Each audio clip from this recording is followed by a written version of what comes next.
ना non infectious causes में आ जाएगा the disease which doesn't spread by contact between infected and healthy person through air and water is called the non infectious disease. ऐसा कि जो कोई इंसान इन्फेक्टेड है बट उससे वो डिजीज स्प्रेड नहीं हो रहा है, राइट, तो इसको क्या बोलेंगे, नॉन इन्फेक्शियस कॉजेज। सो इसके ये डिजीज़ भी है इन्फेक्शियस और नॉन इन्फेक्शियस डिजीज़ के। लेट्स सी इन्फेक्शियस डिजीज़ कौन से होते हैं।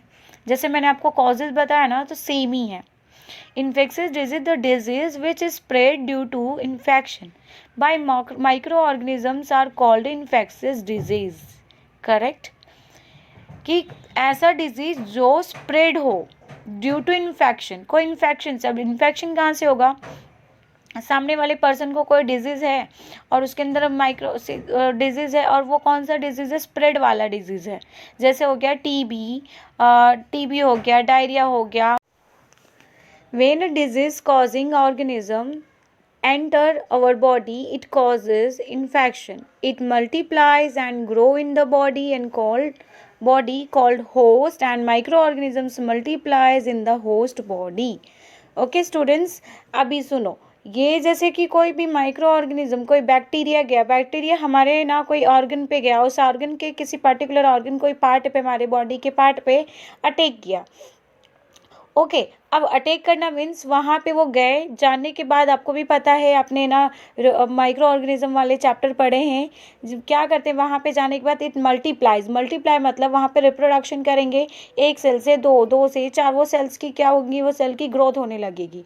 It multiplies and grows in the body की उस पार्ट में, इस बॉडी के पार्ट में जहाँ पे वो अटैक करेंगे वहाँ पे ग्रो करेंगे। एंड जहाँ अब हमारे बॉडी उनके लिए क्या हो गई है, host, and they all are parasites for us. वो पैरासाइट हो गए और हम उनके लिए होस्ट हो गए।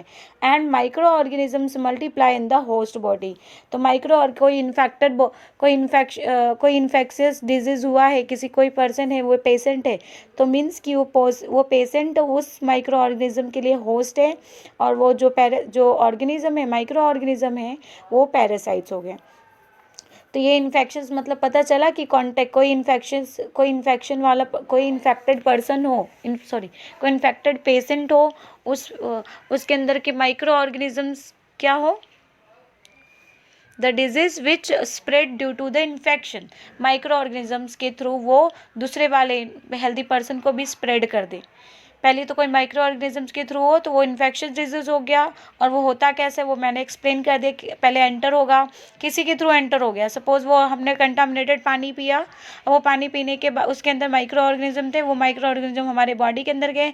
अब बॉडी के अंदर वो क्या करेंगे, मल्टीप्लाई करेंगे, 1 से 4 हो जाएंगे, 4 से 8, उनके नंबर इंक्रीज हो जाएंगे, वो ग्रो करेंगे, और वो बॉडी पार्ट पे क्या करेंगे, अटैक करेंगे, जिससे वो बॉडी पार्ट वो सही से अपना काम नहीं करेगा, एंड वो क्या हो जाएगा, जिससे हमें वो डिजीज हो जाएगी। तो these all are a disease which is a infectious disease. Infectious disease means this disease caused by microorganism. For example, tuberculosis is caused by mycobacteria tuberculosis. Tetanus is caused by clostridium bacteria. Okay, common cold, AIDS, this cold by virus etcetera. तो ये सारे जो disease होते हैं ये किससे होंगे, micro organisms के थ्रू होंगे। जैसे माइक्रो ऑर्गेनिजम्स भी कहाँ से है, कोई इन्फेक्टेड, कोई सामने पेशेंट है, वो पेशेंट, जैसे मैंने आपको बताया कि कोई टीबी का पेशेंट होगा, अगर उसको एक्टिव है उसका वो टीबी डिजीज़, वो पेशेंट जैसे ही वो खांसेंगे तो उनका जो कफ होगा, अगर ट्रांसफ़र हो गया एक हेल्दी पर्सन को, देन ये डिजीज़ हो जाएगी। इन्फेक्शियस डिजीज़ मीन्स यही होता है, the disease which spread due to the infection by micro organisms. Now means of spreading infectious disease means, so first देखते हैं, जैसे for an example common cold, influenza, measles, tuberculosis, ये जो disease होते हैं, ये डिजीज़ कैसे स्प्रेड होते हैं, ये एयरबर्न डिजीज़ है। Airborne disease means what, airborne disease means कि ये जो कॉमन कोल्ड हुआ, इन्फ्लुएंजा हुआ, मीजल्स हुआ, ट्यूबरक्लोसिस, तो ये सारे क्या है, ट्यूबरक्लोसिस जैसे बैक्टीरिया से होता है, मीजल्स होते हैं वायरस से, और ये जो इन्फ्लुएंजा है, जो कॉमन कोल्ड है ना, ये माइक्रो ऑर्गेनिज्म। तो इसके जो माइक्रो ऑर्गेनिज्म होते हैं ना, वो क्या होते हैं, एयर में ही रहते हैं, एयर के थ्रू, एयर में रहते हैं, ऐसा नहीं एयर में होते हैं, सॉइल में होता है, जहाँ पे प्रेजेंट है एनवायरनमेंट में रहते हैं, बट ये एयर के थ्रू क्या होते हैं, हमारे मुंह में हमारे नोज़ के थ्रू ये एंटर होते हैं इनके micro organisms. Now water borne disease means की ये जो कोलेरा है, टाइफाइड है, हेपेटाइटिस है, ये वाले जो डिजीज़ होते हैं, ये डिजीज़ कैसे होते हैं, फॉर एन एग्जांपल जैसे सब टाइफोइडिया के कैसे होंगे, ये बैक्टीरिया के थ्रू होता है। ये ना वाटर को कंटामिनेट करते हैं, जैसे कि कोई वाटर है, पीने का पानी हुआ, उसको ओपन रखो, उसको ढको मत। तो ये क्या करते हैं, ये जो बैक्टीरिया होते हैं इससे कांटेक्ट करते हैं वाटर को, और वाटर को कंटामिनेटेड कर देते हैं, उसमें ये रह जाते हैं। अब उसी वाटर को कोई हेल्दी पर्सन पी ले तो उसके थ्रू ये वाले बैक्टीरिया उनके बॉडी में एंटर होंगे, जिससे ये इन्फेक्शियस डिजीज हो जाएगा। Now sexual disease which is AIDS and syphilis ये वायरस वाले डिजीज़ हैं। ये क्या होता है, सेक्सुअल डिजीज़ मतलब जो रिप्रोडक्टिव ऑर्गन्स होते हैं, रिप्रोडक्टिव ऑर्गन में ये डिजीज़, रिप्रोडक्टिव ऑर्गन्स के थ्रू ये डिजीज़ होते हैं। Now rabies, everyone know about rabies disease. Rabies disease is caused by virus, और ये ये इन्फेक्शन होता कैसे, स्प्रेड कैसे होता है, एनिमल के अंदर ये जो वायरस हुए तो ये क्या करेंगे, वो जिन पर्सन को ये कट करेंगे उन पर्सन के अंदर ये क्या हो जाएगा, ये डिजीज़ हो जाएगा। Okay, infectious disease. Now antibiotics, what is antibiotics, let's learn. These are the chemicals which is a medicine, drugs. Okay, these are the chemicals that block biochemical pathways important for bacteria. They are used for disease caused by bacteria. These are the chemicals, medicine, drug that block biochemicals pathway important for bacteria. They are use for disease cause by bacteria. देखो generally आपको अगर कोई bacteria के through जो disease होते हैं तो आपने सुना होगा कि मैं एंटीबायोटिक्स ले रहे हैं। जो मेडिसिन होती है वो उसको बोलते हैं, जो आपको अगर बैक्टीरियल डिजीज़ हुआ रहता है तो उसके लिए ना आपको ना डॉक्टर सजेस्ट करते हैं, आपको डॉक्टर भी क्या प्रिस्क्राइब करते हैं, कौन सी मेडिसिन, एंटीबायोटिक्स मीन्स कि जो बैक्टीरिया का डिजीज़ हुआ है उसके लिए। उसमें क्या होता है कि ये केमिकल क्या करते हैं, ब्लॉक बायोकेमिकल्स पाथवे, मीन्स कि बैक्टीरिया पे किल करते, बैक्टीरिया को ये किल कर देते हैं ये केमिकल के थ्रू। सो ये जो एंटीबायोटिक्स है, this work only on the bacterial disease, not viral disease. Please ध्यान से क्लियरली सुनना कि जो एंटीबायोटिक्स है हमेशा वर्क करते हैं बैक्टीरियल डिजीज़, अगर बैक्टीरिया वाले जो डिजीज़ हुए रहेंगे उन्हीं पे ये वर्क करेगा।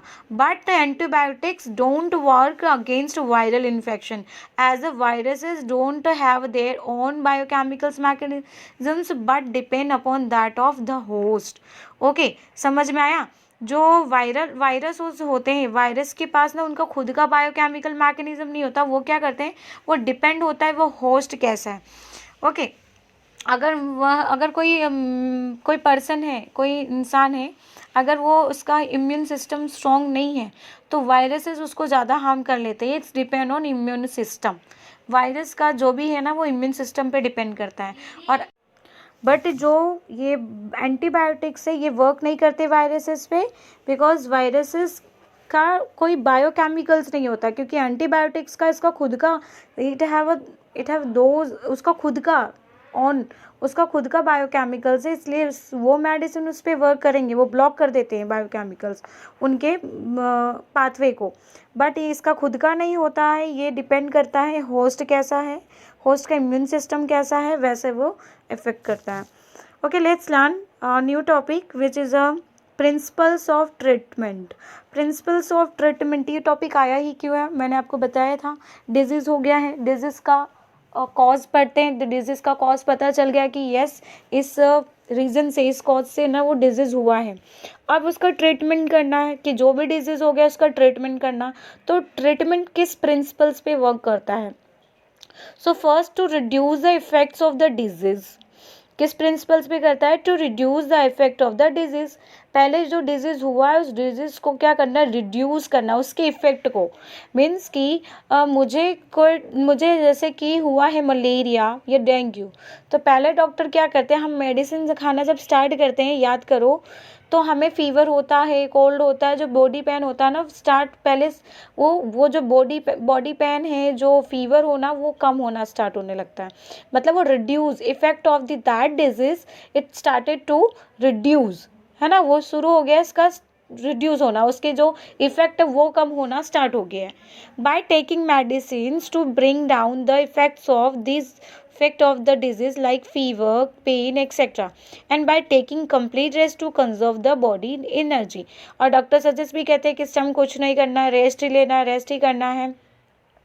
तो रेस्ट से क्या होता है कि आपके अंदर, बॉडी के अंदर जो बची कुची एनर्जी है, आप उसको कंजर्व कर सको, उसको वेस्ट ना करो। बिकॉज उस टाइम पे आप बहुत फुल्ली एक्टिव नहीं रहते हो, you are not energetic, you are very tired because you don't have a much energy for doing another work. So that's Y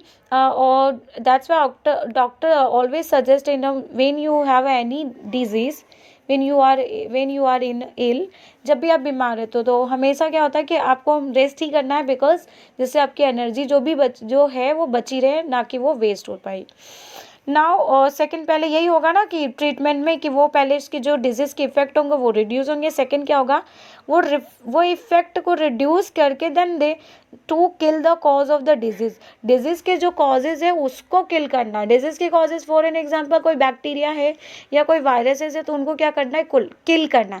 पहले तो उनकी जो इफेक्ट है उसको कम कर दिया, रिड्यूस कर दिया। अब उस बैक्टीरिया को, वो जो हुआ है जो माइक्रो ऑर्गेनिज्म, उनको किल करना है by taking a suitable antibiotics and drugs which kill the disease causing a microbes.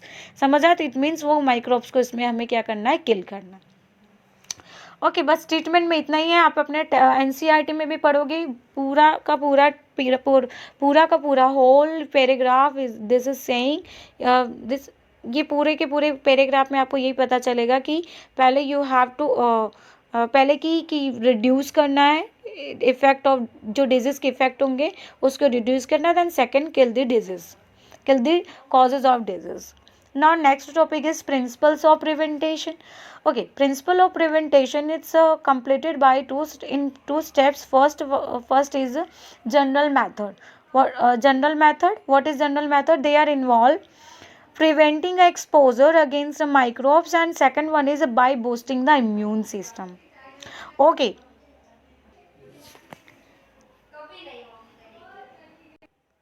Okay, they are involved preventing exposure against microbes, and second one is by boosting the immune system. Means what? General method है कि अगर prevention करना है तो general method क्या है? First, preventing exposure against microbes. Means कि आपको पता है कि ये पर्सन को ये आपको पता है कि आपके सामने और बाजू जो बैठा है वो इन्फेक्टेड पेशेंट है। अगर नहीं भी पता है तो आप ऐसी एरिया में, ऐसी क्राउडेड प्लेस में जाना ही क्यों? जैसे ही फॉर एन एग्जाम्पल, आजकल अभी आप पैंडेमिक चल रहा है तो आपको पता है कि हमें मास्क लगाना है ना? ये हमारे हाथ में ना कि फर्स्ट पहले कैसे प्रिवेंट करना है, अपने बॉडी को कैसे बचाना है डिजीज इससे कैसे रोकना है, ये तो पहले आपके लोगों के हाथ में ना। कि मुझे पता है कि क्राउडेड प्लेस पे इन्फेक्टेड डिजीज़ वाले पेशेंट आ सकते हैं, तो हमें ऐसे प्लेस पे जाना ही क्यों? अगर जा भी रहे तो try to cover your nose, अपने माउथ को कवर करे रहो। नोज़ पे पहली बार तो ट्राई करो कि आप क्राउड प्लेस में जाओ मत। And second thing is very important, you have to go, वहाँ जाना ही पड़ रहा है, बट देन ट्राई, फिर उसके लिए क्या करो? अपने माउथ को कवर करो, अपनी सेफ्टी अपने हाथ में, राइट? ये आप सबको पता है। तो फर्स्ट यही है, प्रिवेंटिंग एक्सपोजर अगेंस्ट माइक्रोब्स। दो दे against microbe can be done in the following ways. For airborne microbes we can prevent exposure by avoiding overcrowded places. अब आपको पता है कि बहुत सारे जो बैक्टीरिया है, वायरसेस है, वो एयर में रहते हैं और उसके थ्रू उसके थ्रू क्या होंगे, एक दूसरे के थ्रू, या कोई पर्सन, कोई इन्फेक्टेड पर्सन है, अगर उसको वो डिजीज़ हुआ है तो अगर वो छींक मार रहा है या भीड़ में है, उसके कफ से हम कांटेक्ट में आ रहे हैं, तो देन हमें वो डिजीज़ हो जाएगा। तो ट्राई करो, अवॉइड अ ओवर क्राउडेड प्लेस। ओके, तो ट्राई करो कि अवॉइड करो ओवर क्राउडेड प्लेस पे, कि जिससे ना वो माइक्रोब्स प्रिवेंट बच सके, एक्सपोजर वो उनसे वो एक्सपोज ही मत हो ऐसी प्लेस पे। For a waterborne microbes we can prevent exposure by not using contaminated water. जैसे कि टाइफॉइड क्या होता है, उनके जो बैक्टीरिया होते हैं कंटामिनेट करते हैं वाटर को, एंड उस वाटर को हम पीते हैं। तो आप जो वाटर पी रहे हो तो देखो कि वाटर कैसा है, क्लीन है कि नहीं है, वो कवर था कि नहीं। कहीं का भी वाटर हमें नहीं पीना। जैसे हम मार्केट में जाते हैं, वाटर नहीं लेके जा रहे हैं, आजू बाजू जो वाटर है, भूख प्यास लगी, जैसे कि फॉर एन एग्जाम्पल आप स्ट्रीट पे जाते हो, फास्ट फूड खाते हो, तो वहाँ का पानी मत पियो। आपको पता नहीं है वाटर कैसा है, कितने लोग आए हैं। तो try to control yourself की ऐसी जगह पे ध्यान रखो जिससे फिर ये वाले डिजीज नहीं होंगे। For a vector borne infection we can prevent exposure by providing a clean environment. And सबसे फर्स्ट थिंग इज दैट कि खुद भी अवेयर रहो और दूसरों के भी अवेयरनेस फैलाओ कि प्लीज़ क्लीन एनवायरनमेंट जहाँ पे भी रहते हैं वो क्लीन हो रखो। Now second, by boosting the immune system, very important prevention method. Now second, by boosting the immune system. Our immune system plays an important role in fighting against the microbes that enter our body. ये सब अच्छा, ये तो सबको पता है कि हर एक इंसान का बॉडी एक जैसा नहीं होता है। किसी का इम्यून सिस्टम स्ट्रॉन्ग होता है, किसी का इम्यून सिस्टम वीक होता है। अब इम्यून सिस्टम क्या होता है, इम्यून सिस्टम ऐसा होता है कि आपने सुना होगा ना WBC का सबसे बड़ा रोल होता है इम्यून सिस्टम में। ओके, ये क्या करते हैं, इम्यून सिस्टम आपके बॉडी, सपोज ये माइक्रोब से और आपके बॉडी के अंदर एंटर हो गए, तो ये क्या करेंगे, जो WBC होंगे, जो अलग अलग जो इम्यून सिस्टम में काम करते हैं, T सेल हो गए, V सेल्स हो गए, ये क्या करते हैं सेल, ये क्या करेंगे, पहले इसके आजू बाजू होंगे और बहुत सारे दूसरे जो सेल्स हो जाएंगे इसके एक्टिव हो जाएंगे और उसको पहले आइडेंटिफाई करेंगे कि ये कैसा है। फिर उस हिसाब से इस पर क्या करेंगे, इसके पहले जो इसके इफेक्ट होंगे इसको पहले वीक करेंगे, देन उस पर सब क्या करेंगे, अटैक करेंगे हमारे जो इम्यून सिस्टम के जो उसके अंदर सेल्स आते हैं। अब ये हमारा इम्यून सिस्टम स्ट्रॉन्ग कब होगा, कब, जब हम अच्छे से क्या करेंगे, हम सारा न्यूट्रिशंस लेंगे। ओके, हमारा इम्यून सिस्टम, आपने सुना होगा कि हमेशा कि हमें हर एक पर्सन कहता है, डॉक्टर भी सजेस्ट करते हैं, आप ना खाना न्यूट्रिशंस फुल वाला फूड खाओ जिससे आप अपने आप ठीक हो जाओ। अगर कोई डिजीज़ वाला कोई भी कोई पेशेंट रहता है, पेशेंट को सबसे पहले बोलते हैं दवा तो लेनी है, साथ में आपको सही से खाना खाना है, न्यूट्रिशंस लेना है। सबसे पहले रोल यही होता है कि आप सबसे अच्छा पहले अच्छे से खाना खाओ, आपको कोई डिजीज़ हुआ है या नहीं हुआ है। आप अगर अच्छे से खाना खाते हो, अच्छे से खाने का मीन्स होता है बैलेंस डाइट में सारे कंटेन आ जाते हैं, वाइटामिन, प्रोटीन, कार्बोहाइड्रेट सारे आते हैं, जिससे क्या होता है, अगर ये सारे मिलके क्या करते हैं, हमारे इम्यून सिस्टम को स्ट्रॉन्ग रखते हैं। तो strengthening the immune system that can help in preventing many disease. जैसे इम्यून सिस्टम स्ट्रॉन्ग रहेगा तो ऐसे ही प्रिवेंट हो जाएगा डिजीज। और so proper nourishment, healthy diet that include all the necessary nutrients as well as vitamins, minerals is necessary for better functioning of our immune system, है ना। ये सब हेल्प करते हैं कि हमारा इम्यून सिस्टम बेटर काम कर सके, इसका फंक्शन सही से कर सके। Then we have to try it balance diet, we have to follow. Now next specific method क्या है, it involve the preventation method directed against a particular disease. ये ना पार्टिकुलर डिजीज के अकॉर्डिंग होता है। It is done by the immunisation which is the process of introducing a weakened pathogen inside the body. It is done by immunization, which is the process of introducing a weakened pathogen inside the body of the host to make his or her immune system to produce antibodies against against that particular disease, so that the next time, even if the disease will strike the host body with full vigor, the body will be able to protect itself with the help of these antibodies. In short में बोलूँ ना कि vaccination, जो vaccination होता है ना, वो immunisation होता है. इन शॉर्ट में आप समझ लो क्या इम्यूनाइजेशन मीन्स वैक्सीनेशन.